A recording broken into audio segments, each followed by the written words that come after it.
வணக்கம். செல்வகுமாரின் மாலை வானிலை ஆய்வறிக்கை. அதிகாரப்பூர்வ வானிலை அறிக்கைக்கு இந்திய வானிலை ஆராய்ச்சித்துறை அறிக்கையை பார்க்கவும். 2025 ஜூலை 6 ஞாயிற்றுக்கிழமை மாலை ஆய்வறிக்கை. இன்றைக்கு மழை எதிர்பார்க்கக்கூடிய மாவட்டங்கள். மாலை இரவிலே வடகடலோர மாவட்டங்கள் உறுதியாக தெரிகிறது. இன்றைக்கு மாலை முன்னிரவில் ஏதேனும் அரை மணி நேரம் அல்லது ஒரு மணி நேரம், குறைந்தபட்சம் 1/4 மணி நேரம், அதிகபட்சமாக 1 மணி நேரம் மழை வாய்ப்பு உறுதியாக தெரியக்கூடிய மாவட்டங்கள் திருவள்ளூர், சென்னை, செங்கல்பட்டு, விழுப்புரம், காஞ்சிபுரம் மற்றும் திருப்பத்தூர், வேலூருக்கு வாய்ப்பு இருக்குது. ஆனால் ராணிப்பேட்டைக்கு கூடுதல் வாய்ப்பு இருக்குது. கிழக்கு கரையோரம் புதுச்சேரிக்கும் திருவள்ளூருக்கும் இடைப்பட்ட பகுதி எல்லாமே உறுதியான வாய்ப்பு இருக்குது. இன்றைக்கு மாலை முன்னிரவிலே இன்றைய மழைப்பொழிவு கிருஷ்ணகிரி, தருமபுரி, சேலம், நாமக்கல் மாவட்டத்தில் ஒரு சில இடங்களில் தொடங்கும். அது அப்படியே கல்வராயன் மலைப்பகுதி வந்தோன்னா கொஞ்சம் பிக்கப் ஆகும். திருப்பத்தூர், வேலூர் மாவட்டத்திலையும், ராணிப்பேட்டை மாவட்டத்திலையும், திருவண்ணாமலை, கள்ளக்குறிச்சி மாவட்டத்திலையும் ஆங்காங்கே தொடங்கும். ஆங்காங்கே கொஞ்சம் தீவிரமடையும். ஏற்கனவே மேற்கிலிருந்து வருவது அது செங்கல்பட்டு, காஞ்சிபுரம் மற்றும் ராணிப்பேட்டை மாவட்டத்தில் கொஞ்சம் தீவிரமடைந்து கடலோரம் வரும்பொழுது கொஞ்சம் பரவலான மழைப்பொழிவு தெரிகிறது. இன்றைக்கு ஞாயிற்றுக்கிழமை மாலை அல்லது இரவு 10 மணிக்குள் 9 மணிக்குள் கண்டிப்பாக. பிறகு அடுத்தது பார்த்திங்கன்னா செங்கல்பட்டு, மரக்காணம், அதாவது விழுப்புரம் மாவட்டம் மரக்காணம் மற்றும் காஞ்சிபுரம், செங்கல்பட்டு மாவட்டம் செய்யூர், இந்த பகுதிகளுக்கும் வாய்ப்பு இருக்குது. புதுச்சேரிக்கும் திருவள்ளூர் மாவட்டம் பழவேற்காட்டுக்கும் இடையில். அதே போல் சிவகங்கை, புதுக்கோட்டை, ராமநாதபுரம் மாவட்டத்தில் ஓரிரு இடங்களில் வாய்ப்பு இருக்குது. டெல்டாவிற்கும் வரலாம். ஒரு 5:30 6 மணிக்குள்ளே டெல்டாவிற்குள்ளும் மழலாம். அப்படி வந்தால் உறுதியாக மழை வாய்ப்பு தெரிகிற இடம் வந்து தஞ்சாவூர் மாவட்ட, புதுக்கோட்டை மாவட்ட எல்லை வரைக்கும் தான் வாய்ப்பு இருக்குது. அதுக்கு கிழக்கே வர வாய்ப்பு குறைவு. அதே போல் திருச்சி மாவட்டம், தஞ்சாவூர் மாவட்ட எல்லை பகுதிக்கு வாய்ப்பு இருக்குது. அரியலூர், பெரம்பலூருக்கும் கடலூர் மாவட்ட மேற்கு பகுதிக்கும் வாய்ப்பு இருக்குது, உறுதி இல்லை. சரி, ஓகே. 6ஆம் தேதி, நாளை 7ஆம் தேதி திங்கட்கிழமை, 8ஆம் தேதி செவ்வாய்க்கிழமை, 9ஆம் தேதி 3 நாளும் பெரிய அளவிலே மழை இருக்காது. ஆனால் 8ஆம் தேதி வட கடல் ஓரம் கண்டிப்பாக மழை உண்டு. 8ஆம் தேதியிலிருந்து புதுச்சேரிக்கு வடக்கே இன்றைக்கு எப்படி நாம் எதிர்பார்க்கிறோமோ அதே போல் விழுப்புரம், செங்கல்பட்டு, சென்னை, திருவள்ளூர், காஞ்சிபுரம், ராணிப்பேட்டை, திருப்பத்தூர், வேலூர் மற்றும் திருவண்ணாமலை, கள்ளக்குறிச்சி இந்த மாவட்டங்களுக்கு 8ஆம் தேதி வாய்ப்பு இருக்குது. உறுதியான 100% வாய்ப்பு வந்து வேலூர், திருப்பத்தூர், ராணிப்பேட்டை, திருவள்ளூர், சென்னை, செங்கல்பட்டு இந்த மாவட்டத்துக்கு உறுதியாக வாய்ப்பு இருக்குது.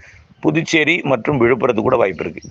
8ஆம் தேதி 8ஆம் தேதி கிருஷ்ணகிரி, தருமபுரியில் ஒரு இடங்களுக்கும், சேலம், நாமக்கல்லில் ஒரு இடங்களுக்கும் வாய்ப்பு இருக்குது. அதே போல் வேறு எங்கும் வாய்ப்பு இல்லை. 9ஆம் தேதியும் வடகடலோரத்திற்கு வாய்ப்பு இருக்குது. 8ஆம் தேதியிலிருந்து வடகடலோரம் தொடங்கும்னு சொல்லலாம். ஆனால் அரை மணி நேரம் தாங்க, அதிகபட்சமாக அரை மணி நேரம் தான் தெரியுது. அது அரை மணி நேரம் அல்லது 1/4 மணி நேரம் தான்.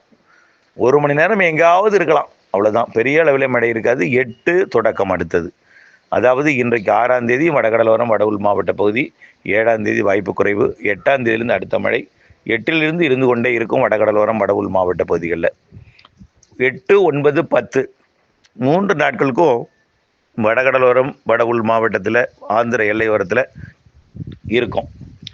11ஆம் தேதியிலிருந்து தென்மேற்கு பருவமழை தொடங்குகிறது. அடுத்த சுற்று 11ஆம் தேதி தென்மேற்கு பருவமழை கேரளா, கர்நாடகாவில் தீவிரமடைய போகிறது.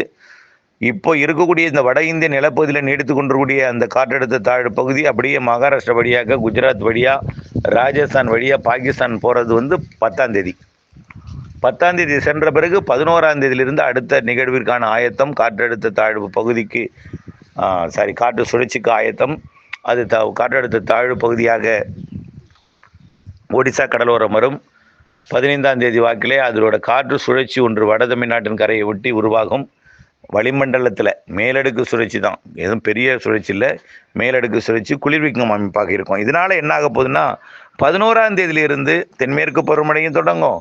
வெப்பச்சலன மழைப்பொழிவும் ஆங்காங்கே தொடங்கும். தென்மேற்கு பருவமழையும் தொடங்கும், வெப்பச்சலன மழைப்பொழிவும் தொடங்கும். எல்லா மாவட்ட 8ஆம் தேதியே வடகடலோரம் வடவுள் மாவட்ட பகுதியில் இருந்துட்டு இருக்கோம். அது 11ஆம் தேதி வடகடலோரம் வடவுள் மாவட்ட பகுதியில் தீவிரமடையும். தொடங்காத மாவட்டங்கள் 11ஆம் தேதியிலேருந்து தொடங்கும். மேற்கு தொடர்ச்சி மலையில் தென்மேற்கு பருவமழை தென் மாவட்டங்கள்லையும் ஆங்காங்கே இருக்கும். 11 விட 12 மேலும் பரவலாகும். பரப்பிலும் அளவிலும் மழைப்பொழிவு நேரத்திலும் கூடும். 12 விட 13 பரப்பிலும் மழைப்பொழிவோட நேரத்திலும் மழைப்பொழிவோட அளவிலும் கூடும். 13 அதை விட கூடும், 14 அதை விட கூடும், 14, 15, 16, 17, 18, 19 நல்ல மழை இருக்குது. அனைத்து மாவட்டங்களுக்கும் இருக்குது. இதில் அதிக மழைப்பொழிவுன்னா ஆந்திர எல்லை வரும். அடுத்த இடம் அனைத்து வட உள் மாவட்டங்கள் வடகடலோரம். வடகடலோரம் தான், வடகடலோரம் ஆந்திர எல்லை வரும்.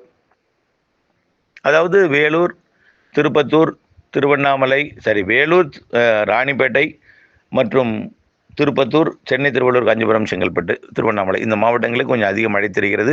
11ஆம் தேதியிலிருந்து வரக்கூடிய மழை. அடுத்த இடத்தை பிடிப்பது கிருஷ்ணகிரி, தருமபுரி, சேலம், நாமக்கல், கள்ளக்குறிச்சி, விழுப்புரம், கடலூர், புதுச்சேரி. அடுத்த இடத்தை பிடிப்பது டெல்டா. அடுத்த இடத்தை பிடிப்பது மேற்கு தொடர்ச்சி மலை. அடுத்த இடத்தை பிடிப்பது தென் மாவட்டங்கள் ஆங்காங்கே.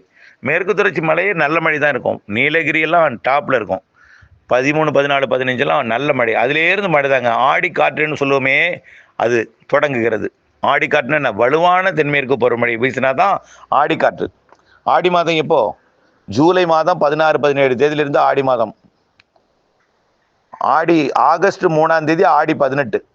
அப்போ ஆகஸ்ட் 3ஆம் தேதி ஆடி 18 அப்போல்லாம் நல்ல வலுவான தென்மேற்கு பருவமழை பொழிஞ்சு கொண்டிருக்கும். ஜூலை இறுதி வாரம் மிக கனமழை பொழிவெல்லாம் வாய்ப்பு இருக்குது. கேரளாவில், கர்நாடகாவில், மேற்கு தொடர்ச்சி மலையில். தமிழ்நாட்டின் வெப்பச்சலன மழையும் தென்மேற்கு பருவமழை இணைந்த சாரல் மழை எல்லாமே. தமிழ்நாட்டில் அனைத்து மாவட்டங்களுக்கும் வெப்பச்சலன மழை, மேற்கு தொடர்ச்சி மலைக்கும் தென்மேற்கு பருவமழை இருக்கும். ஆகஸ்ட் ஆடி 18 நிரம்பியே இருக்கும். இப்போவே நிரம்பி தான் இருக்குது. மேட்டூர் நிரம்பி உபரி நீர் 30,000, 40,000 திறக்கப்பட்டிருக்கு. இப்படி இறங்கு முகத்துக்கு போனாலும் மீண்டும் ஏறுமுகம், மீண்டும் மீண்டும் இறங்கும், நிரம்பும் இப்படியே இருக்கும். ஆகஸ்ட்லாம் மாத கணக்கில் நிரம்பியே இருக்கும். மேட்டூர்லாம் அப்படி இருக்கும். பவானி சாகர்லாம் ஆகஸ்ட்டில் நிரம்பிடும். ஜூலையிலே நிரம்பிடும். ஜூலை இறுதி பவானி சாகர் நிரம்புவதற்கு வாய்ப்பு இருக்குது. அடுத்தபடியாக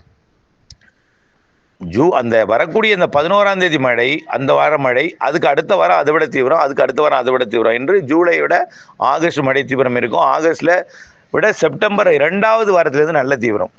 செப்டம்பர் முதல் வாரம் கொஞ்சம் தீவிரம் குறைவாக இருக்கும். 2வது வாரத்திலேருந்து தீவிரம் குறைவு, ஒதுக்குதல் எல்லாமே இருக்கும். பெருசாக இருக்காதுன்னா. ஆனால் மழைன்னா நல்லா September 2லேருந்து strong pickup. Andhra Pradesh system அப்படியே தெலுங்கானா வழியாக, கர்நாடகா வழியாக கோவா, மகாராஷ்டிராவுக்கு பயணிக்கக்கூடிய வழித்தடமாக இருக்கும். அதனால் செப்டம்பர் 2வது வாரம் தென்மேற்கு பருவமழை நல்ல ஒரு உச்சத்தில் இருக்கும். அதனால் மழை பொழியுமா பொழியாதா இந்த கவலை வேண்டாம். இன்னும் ஒரு 4-5 நாட்கள் பொறுத்து கொள்ளுங்கள். எல்லாம் மாறும். 11ஆம் தேதியிலேருந்து இன்றைக்கே வடகடலோரத்துக்கு மழை இருக்குது. 8ஆம் தேதியிலேருந்து வடகடலோரம் வடவுள் மாவட்டங்களுக்கெல்லாம் மழை இருக்குது. அதிலிருந்து கொஞ்சம் கொஞ்சமாக அனைவரையும் மகிழ்விக்கும் வகையில் மழை இருக்குது என்பதை புரிந்து கொள்ளுங்கள். இணைந்தே இருங்கள். அப்டேட்ஸுடன் நன்றி.